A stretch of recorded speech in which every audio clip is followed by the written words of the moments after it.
Merhaba arkadaşlar, örgü kanalıma hoş geldiniz. Minik kız çocuklarımız için kolay ve güzel tığ işi elbise yaptım. Bu elbise anlatımını bugün sizlerle paylaşmak istiyorum. Bakın arkadaşlar, elbise hem çok kolay hem de çok güzel oldu.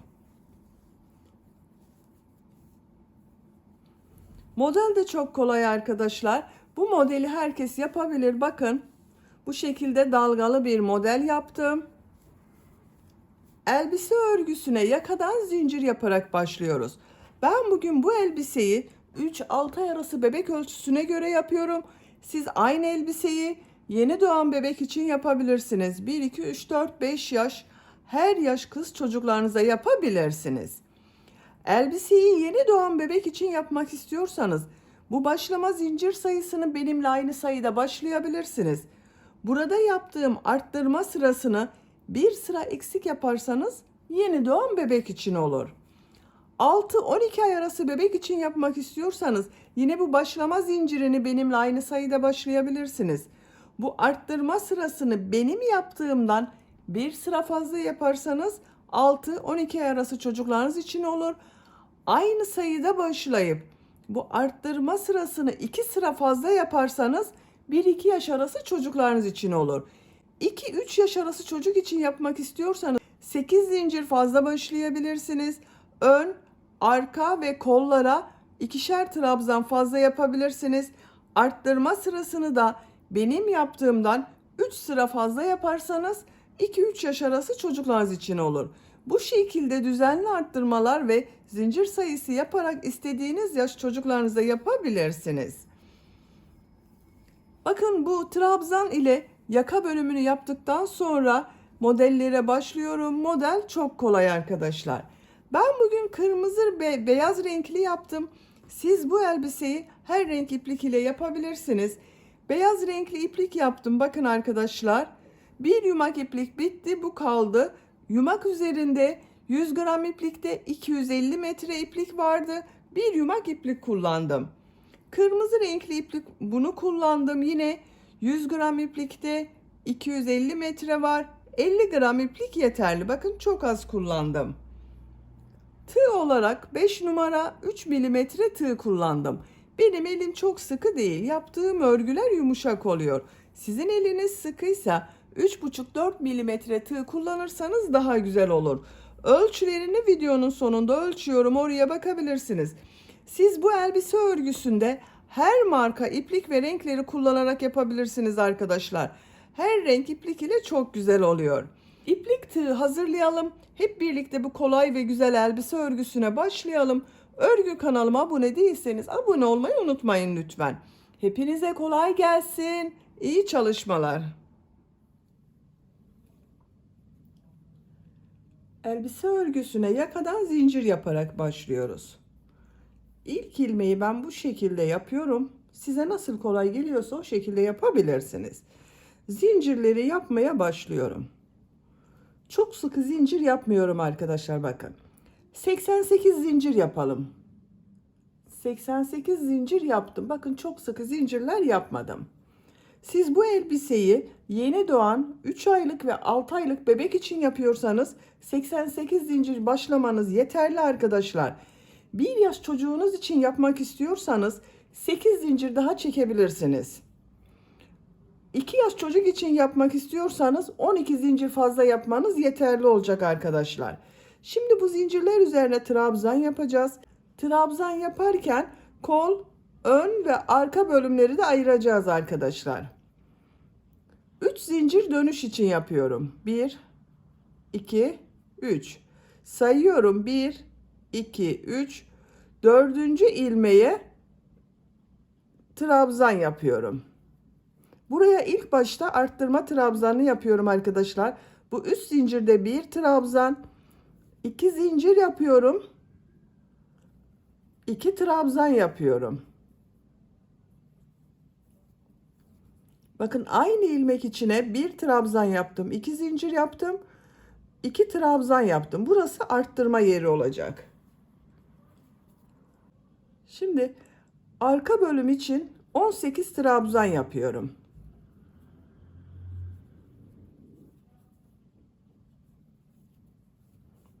18 trabzanı yapalım.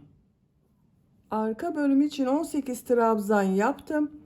Şimdi arttırma yerini yapacağız arkadaşlar. Bakın bu ilmeğe 2 trabzan, 2 zincir, 2 trabzan yapıyorum.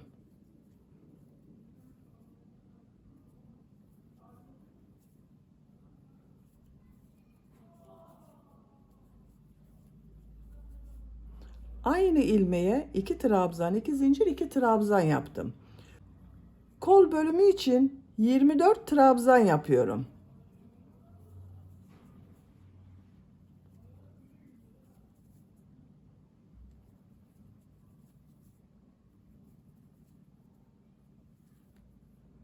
...24 trabzan yapalım. Kol bölümü için 24 trabzan yaptım. Bu ilmeğe arttırma yeri için 2 trabzan, 2 zincir, 2 trabzan yapıyorum.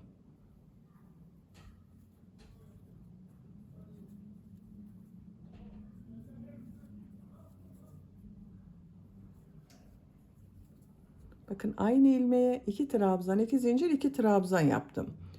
Ön bölüm için 18 trabzan yapıyorum. Bakın arka bölüme 18 trabzan yaptım. Ön bölüm için de 18 trabzan yapıyorum.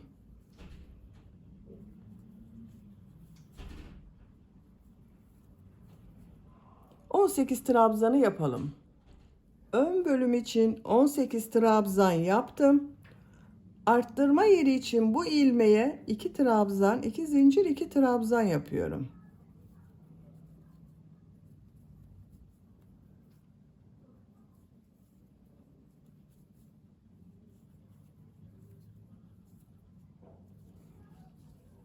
Bu kol için 24 trabzan yaptım. Diğer kol için buraya 24 trabzan yapıyorum. Burada 24 zincir var arkadaşlar. 24 trabzan yapıyoruz.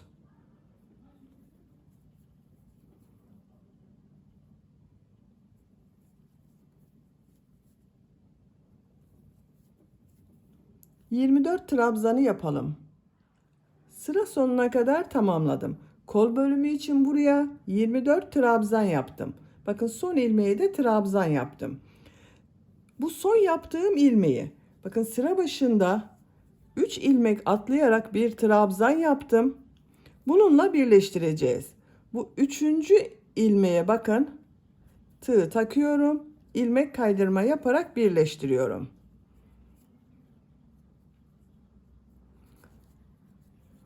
Şu sıra başında bulunan bakın iplik ucunu da burada bulunan ilmek ile ilmek kaydırma yapıyorum. Şu şekilde bakın tek parça yapacağız arkadaşlar. Yaka bölümünü ilmek içinden çekiyorum. Bakın birleştirdim.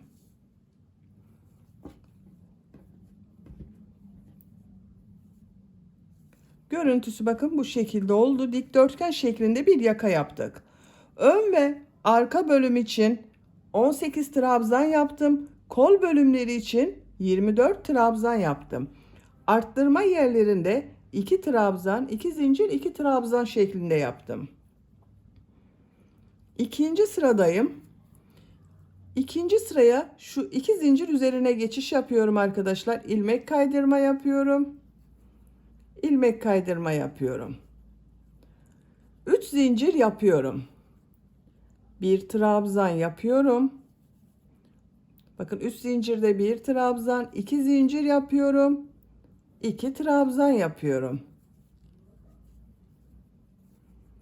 2 trabzan, 2 zincir, 2 trabzan oldu. Diğer ilmeklere trabzan yaparak devam ediyorum. Trabzan sırası yapıyoruz. Arttırma yerine kadar devam edelim.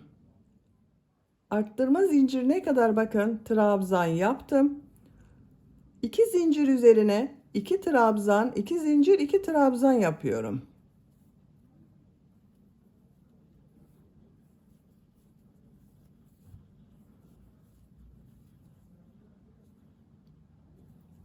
Diğer ilmeklere trabzan yaparak devam ediyorum.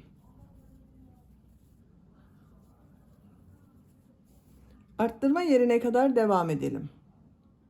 Arttırma zincirine kadar tamamladım. Zincir üzerine 2 trabzan, 2 zincir, 2 trabzan yapıyorum.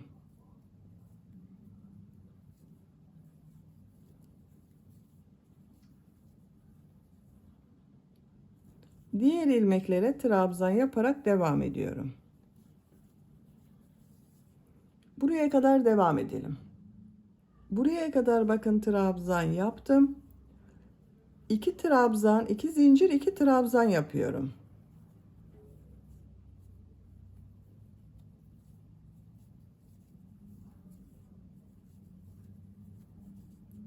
Trabzan yaparak devam ediyorum. Sıra sonuna kadar devam edelim. Sıra sonuna kadar tamamladım. Bakın burada ilmek kaydırma yaptım. İlmekleri üzerine de trabzan yaptım. Sıra başında yaptığım 3 zincirin bu 3. zincir ile ilmek kaydırma yaparak birleştiriyorum. Yaka örgüsünü 2 sıra yaptım. Bakın arttırma yerlerinde 2 trabzan, 2 zincir, 2 trabzan yaptım. Kol örgüsünü burada bitiriyoruz arkadaşlar. Örgüye artık arka ve ön bölüm olarak devam ediyoruz. İlmek kaydırma yaparak bu 2 zincir üzerine geçiyorum. 3 zincir yapıyorum. Buraya bir trabzan yapıyorum. Bakın 3 zincir ile birlikte 2 trabzan oldu. Diğer ilmeklere bakın trabzan yaparak devam ediyorum.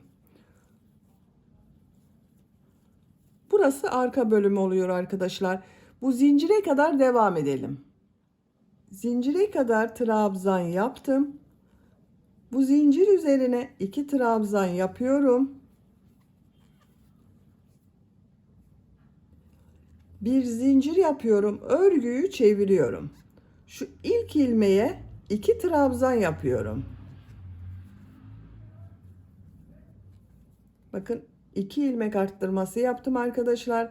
Diğer ilmeklere trabzan yaparak devam ediyorum. Sıra sonuna kadar devam edelim. Sıra sonuna kadar tamamladım.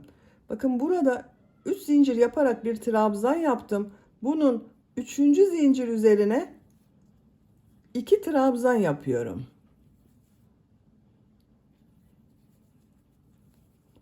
Bakın 2 trabzan buraya yaptım. 2 trabzan da sıra başında yaptım. Arttırma yaptım arkadaşlar. Bir zincir yapıyorum. Örgüyü çeviriyorum. Şu ilk ilmeğe 2 trabzan yapıyorum.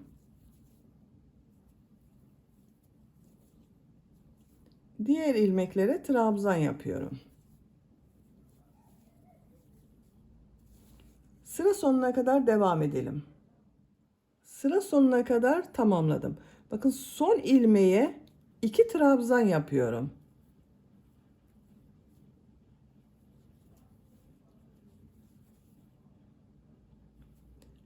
Bir zincir yapıyorum, örgüyü çeviriyorum. İlk ilmeğe 2 trabzan yapıyorum.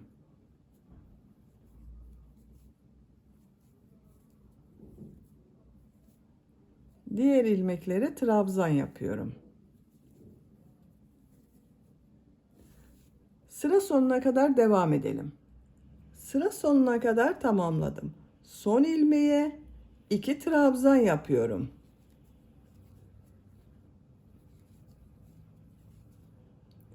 İpliği kesiyorum.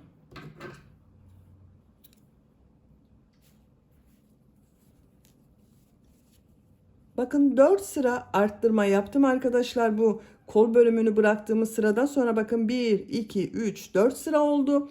Ben bugün bu elbiseyi 3 aylık bebek için yapıyorum. Bakın 4. sırada ipliği kestim. Siz yeni doğan bebek için yapıyorsanız 3. sırada ipliği kesebilirsiniz. 3 sıra yeterli olacaktır arttırma sırası. Şimdi ön bölüme başlıyorum. Bakın burası arka bölüm. Ön bölüme başlıyorum. Şuradan bakın 2 zincir üzerine ipliği bağlıyorum.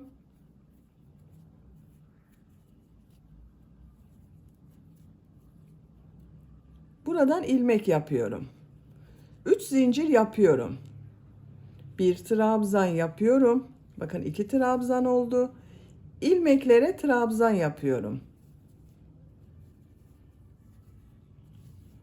Zincire kadar devam edelim. Zincire kadar trabzan yaptım. Zincir üzerine 2 trabzan yapıyorum.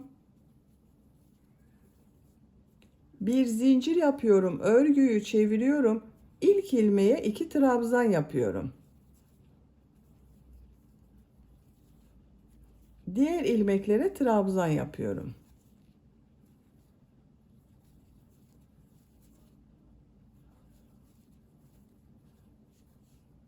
Bakın arkadaşlar, bu bölümde arka bölümün aynısı olacak. Ama bu ön bölümü arka bölümden bir sıra fazla yapacağız arkadaşlar. Bakın bunu 4 sıra yaptım. Ön bölümü 5 sıra olarak tamamlayacağız. Arka bölümde bu son sırada kaç trabzan yaptığımı sayıyorum. Bazen arkadaşlar soruyorsunuz. 2, 4, 6, 8, 10, 12, 14, 16, 18, 20, 22, 24, 26, 28, 30, 32, 34, 36 trabzan var.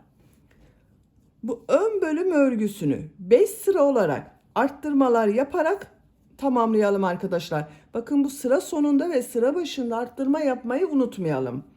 5 sıra olarak tamamlayalım.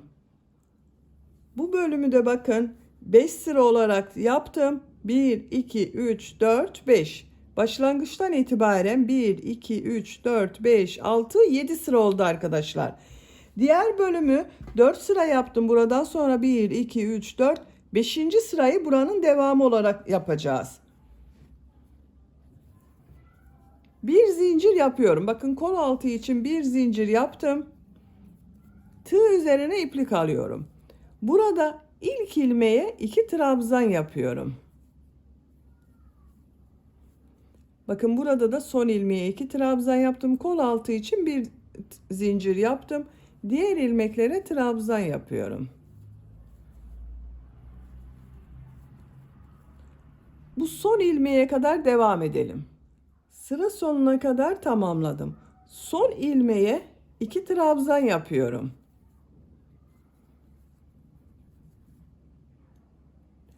Kol altı için bir zincir yapıyorum. Diğer bölüm ile ilmek kaydırma yaparak birleştiriyorum. Bakın şu ilmek ile ilmek kaydırma yaparak birleştiriyorum. Bakın bu sırada ön ve arka bölümü birleştirdik arkadaşlar. Kol altında birer zincir yaptım. Trabzan sırası yapıyorum. Şu ilk ilmeğe 2 trabzan yapıyorum. Diğer ilmeklere bir trabzan yapıyorum.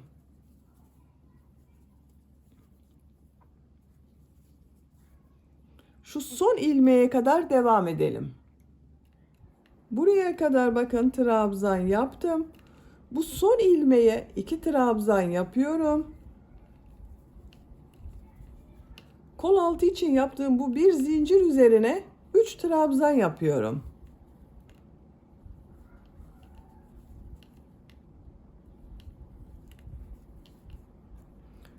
Şu ilk ilmeğe 2 trabzan yapıyorum. Diğer ilmeklere trabzan yaparak devam ediyorum. Bakın kol altında buraya 2 trabzan yaptım. Bir zincir üzerine 3 trabzan yaptım.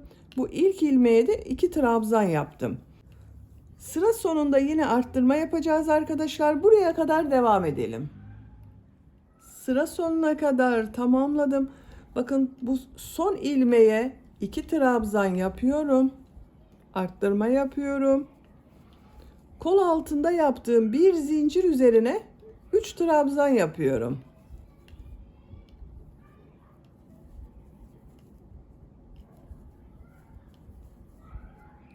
Şu ilk ilmek ile ilmek kaydırma yaparak birleştiriyorum. Bakın kol altının görüntüsü bu şekilde oldu. Arttırmaları burada bitiriyorum. Trabzan sırası yaparak devam ediyorum. 2 zincir yapıyorum. Trabzan yapıyorum. Her ilmeğe trabzan yapıyorum. Arttırma yapmıyoruz artık arkadaşlar. Trabzan sırası yaparak sıra sonuna kadar devam edelim.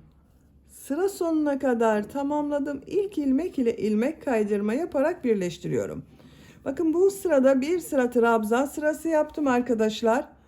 Bu şekilde oldu. 2 sıra trabzan sırası yaptık bakın burada. Siz bu elbiseyi daha büyük çocuk için yapıyorsanız bunu 3 veya 4 sıra yapabilirsiniz. Ben burada trabzan sırasını bitiriyorum. Model yerleştirmeye başlıyorum. Tığ üzerine iplik alıyorum. Bakın şu 2 ilmeği atlıyorum. 3. ilmeğe 3 trabzan, 2 zincir, 3 trabzan yapıyorum.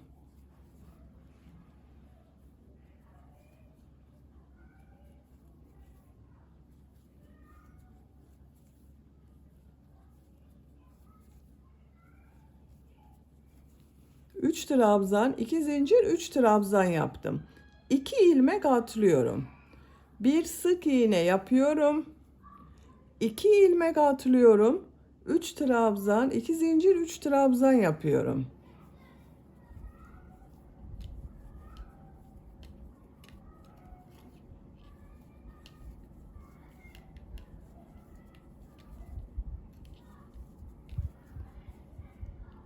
İki ilmek atlıyorum. Bir sık iğne yapıyorum. 2 ilmek atlıyorum. 3 trabzan, 2 zincir, 3 trabzan yapıyorum.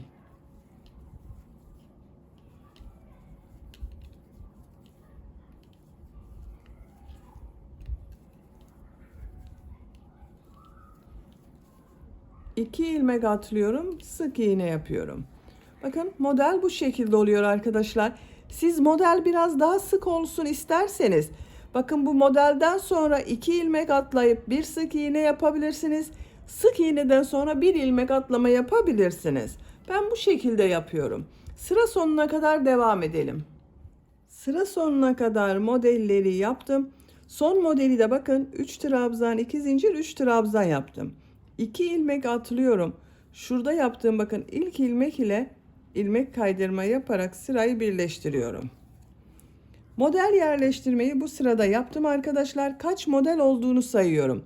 Bakın 2, 4, 6, 8, 10, 12, 14 model oldu.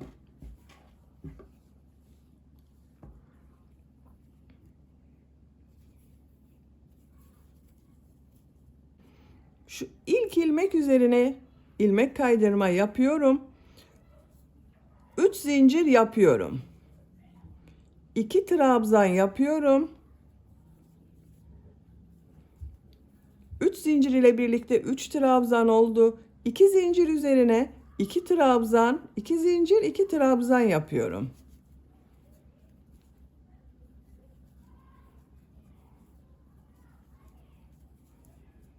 Üç trabzan yapıyorum.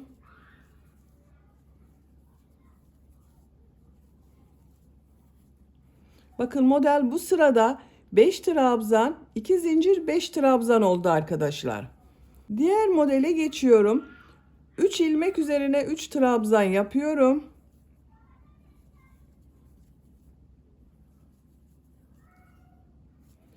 İki zincir üzerine 2 trabzan, 2 zincir, 2 trabzan yapıyorum.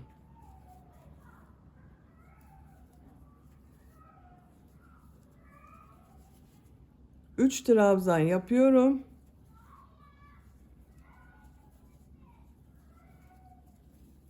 Diğer model için şuraya 3 trabzan yapıyorum. Bakın model artık 5 trabzan, 2 zincir, 5 trabzan şeklinde oluyor. Sıra sonuna kadar devam edelim. Sıra sonuna kadar tamamladım. Bu ilmek ile ilmek kaydırma yaparak sırayı birleştiriyorum. Beyaz renkli ipliği kesiyorum.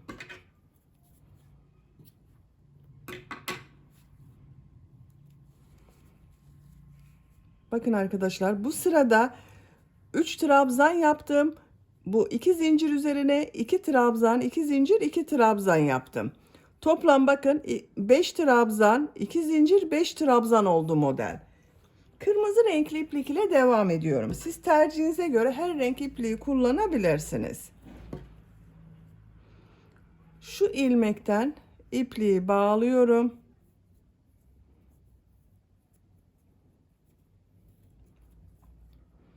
Buradan bir ilmek yapıyorum. 3 zincir yapıyorum. 3 trabzan yapıyorum.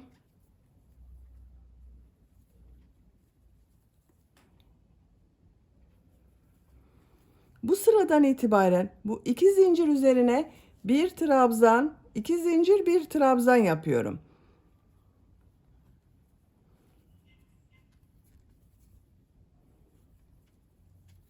Model artık 5 trabzan, 2 zincir, 5 trabzan şeklinde devam edecek. Bakın bu üst zincirde bir trabzan, buraya 3 trabzan yaptım. 2 zincir üzerine bir trabzan, 2 zincir, bir trabzan yaptım. 2, 4, 5 trabzan oldu bakın 2 zincirden önce. 4 ilmek üzerine trabzan yapıyorum.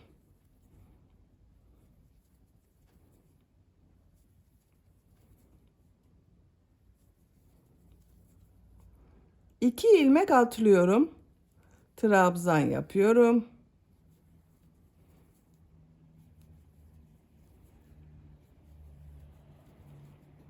Buraya bir trabzan, 2 zincir, bir trabzan yapıyorum. 4 trabzan yapıyorum.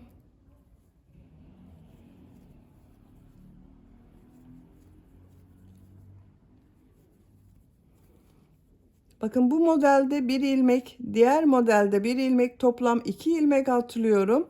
Trabzan yapıyorum. Bakın model 5 trabzan, 2 zincir, 5 trabzan oldu. Sıra sonuna kadar devam edelim. Sıra sonuna kadar tamamladım. Son modeli ilk modeliyle ilmek kaydırma yaparak birleştiriyorum. Bakın bir ilmek bu modelden, bir ilmek de ilk modelden atlıyorum, 2 ilmek atlıyorum.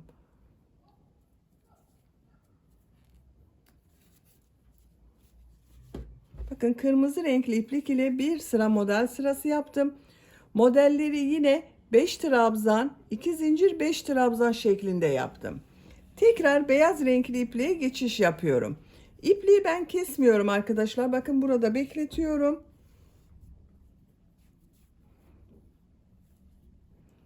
İlmek rengini beyaz renkli yapıyorum.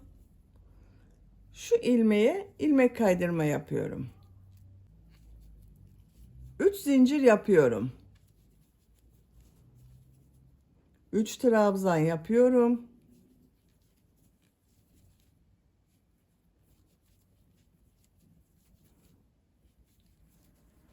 Bakın 3 zincir ile birlikte 4 trabzan oldu. 2 zincir üzerine bir trabzan, 2 zincir, bir trabzan yapıyorum. 4 trabzan yapıyorum.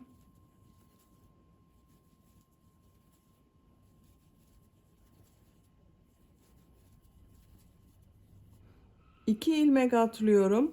4 trabzan yapıyorum.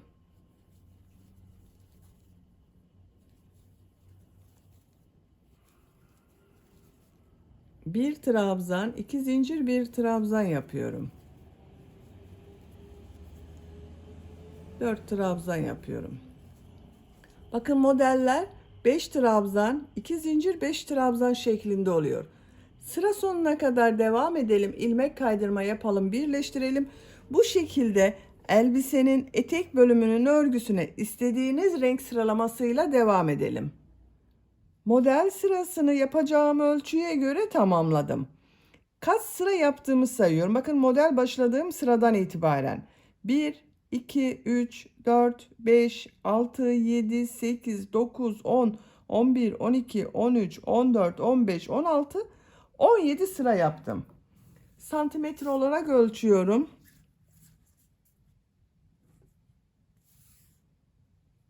22 santimetre yükseklik var. Bu yüksekliği tercihinize göre siz birkaç sıra devam edebilirsiniz veya bir iki sıra eksik yapabilirsiniz. Sıralamayı da bakın 2 sıra beyaz renkli yaptım. Arada bir sıra kırmızı renkli iplik ile yaptım. 18. sıradayım. Son sırayı yapıyorum. En son bakın beyaz renkli ipliği kestim. İlmek kaydırma yaparak kırmızı renkli iplik ile ilmek yapıyorum. 3 zincir yapıyorum.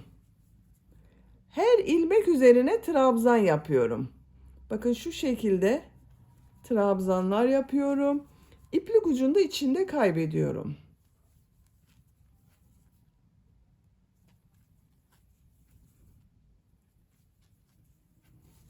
Bu iki zincir üzerine 4 trabzan yapıyorum. Biraz dalgalı görüntü elde etmek için 4 trabzan yapıyorum.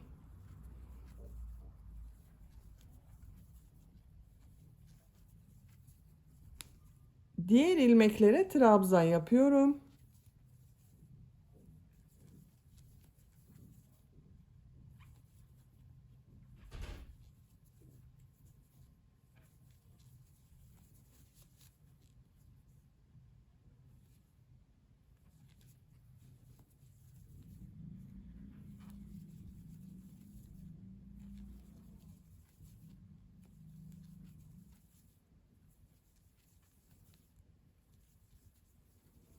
İki zincir üzerine 4 trabzan yapıyorum.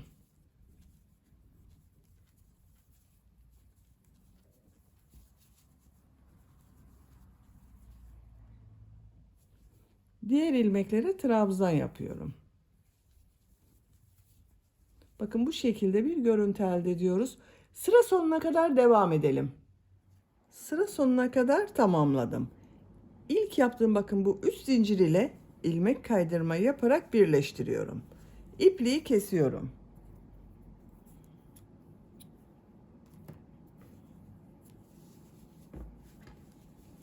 Bakın arkadaşlar, bu sırada trabzan sıraları yaptık.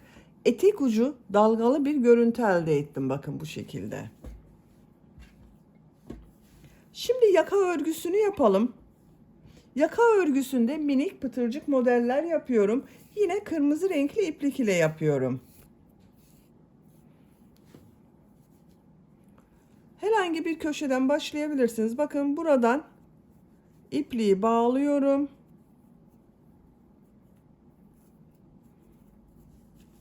Buradan kırmızı renkli iplik ile ilmek yapıyorum. 2 zincir yapıyorum. Aynı ilmeğe sık iğne yapıyorum. Bir ilmek atlıyorum. Bir sık iğne, 2 zincir, bir sık iğne yapıyorum. Bakın aynı ilmek içine. Bir ilmek atlıyorum. Bir sık iğne, 2 zincir, bir sık iğne yapıyorum.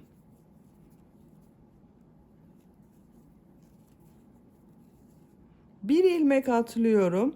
Bir sık iğne, 2 zincir, bir sık iğne yapıyorum.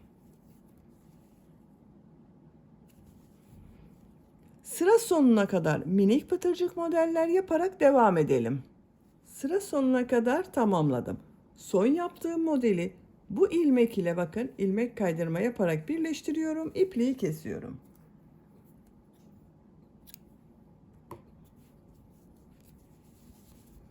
Bakın arkadaşlar, yaka çevresinde minik pıtırcık modeller yaptım. Görüntüsü bu şekilde oldu. Bakın çok güzel oldu. Bu pıtırcık modelleri kolda da yapıyorum. Kol altından başlıyorum.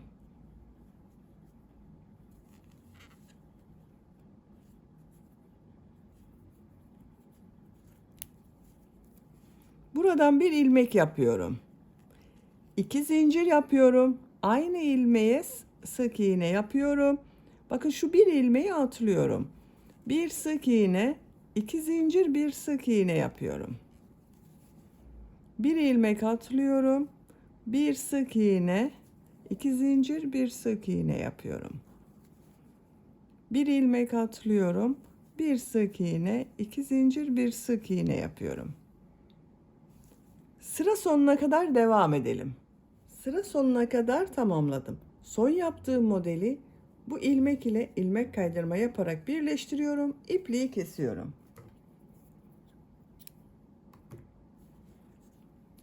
Bakın kol çevresinde de pıtırcık model yaptım. Kol görüntüsü bu şekilde oldu. Diğer kolu da aynı şekilde başladım. Bakın modeller yaptım. Böylece elbise örgüsünü bitirdim arkadaşlar. Bakın çok güzel oldu elbisemiz. Bitmiş olarak ölçülerini söylüyorum. Kol altını bakın buradan gövde genişliğini ölçüyorum. 23 santimetre. Yüksekliğini ölçüyorum. Kol altından yükseklik 24 santimetre. Omuzdan yüksekliği ölçüyorum. 36 santimetre.